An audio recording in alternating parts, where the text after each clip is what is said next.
Hello friends, welcome to my channel. இப்போ நம்ம unit 3ல இருக்கிற எக்ஸசைஸ் 3.2 பார்க்க போகிறோம். Mention the time in the clock when the angle is 180 degree, 90 degree, 60 degree. So இதில் angle வச்சு கிளாக்கோட time என்னன்னு சொல்ல போகிறோம்.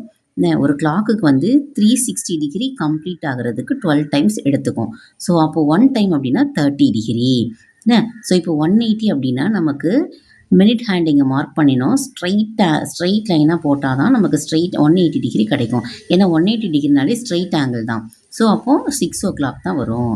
தென் அடுத்தது 90 டிகிரி. 90 டிகிரினா இந்த பக்கமும் ஆங்கிள் போட்டுக்கலாம், இந்த பக்கமும் போட்டுக்கலாம். ஸோ அப்போ 3 o'clock வரும், 9 o'clock ஆன்சர் வரும்.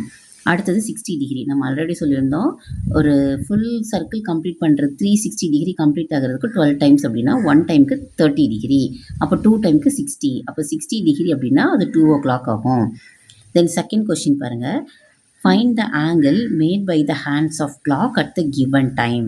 இங்கே டைம் கொடுத்துருக்காங்க, என்ன ஆங்கிள் நம்ம சொல்ல போகிறோம். ஸோ ஃபஸ்ட்டு 11 o'clock அப்படின்னா 11 o'clock நீங்கள் மார்க் பண்ணிட்டீங்கன்னா இது பார்த்தாலே நமக்கு தெரியும் அது அக்யூட் ஆங்கிள். ஏன்னா அது வந்து 90 டிகிரிக்கு உள்ளே தான் இருக்கும். தென் அடுத்தது 9 o'clock. இந்த சைடில் போட்டாலும் அது ரைட் ஆங்கிள் தான், இந்த பக்கம் போட்டாலும் அது ரைட் ஆங்கிள் தான். ஸோ 9 o'clockங்கிறது ரைட் ஆங்கிள். அதுக்கப்புறம் இது ஸ்ட்ரைட் லைனாக இருக்கிறனால அது ஸ்ட்ரைட் ஆங்கிள். 6 o'clockங்கிறது ஸ்ட்ரைட் ஆங்கிள். தென் 610 மார்க் பண்ணிட்டீங்கனாலே இது வந்து 90க்கு மேலே போயிருது டிகிரி.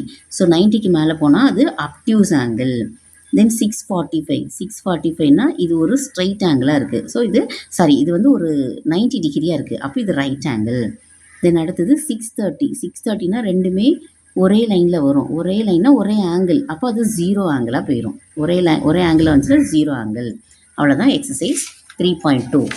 தென் அடுத்தது எக்ஸசைஸ் 3.3. இதில் பாருங்கள், write down the collection of words by ending with ENT and IGHT. இதை வச்சு தான் நம்ம சொல்ல போகிறோம். So went, sent, bent, ENT வச்சு சொல்லணும். Rent, tent. அடுத்தது IGHT வச்சு, இப்போ night, light, right, sight, might. Then second fill in the blanks. இதில் இந்த டேஷை மட்டும் என்ன போடலாம், எல்லாமே ரைமிங்காக வரப்போகுது. So coat, boat, goat, O தான் போடணும். Then red, bed, bed. அவ்வளோதான். ஸோ எக்ஸசைஸ் 3.3 முடிஞ்சது. ஸோ யூனிட் 3 ஃபுல்லாக கம்ப்ளீட் ஆகிடுச்சு. தென் நெக்ஸ்ட்டு 4th சாப்டர் வந்து நெக்ஸ்ட் வீடியோஸில் பார்க்கலாம். Thank you so much.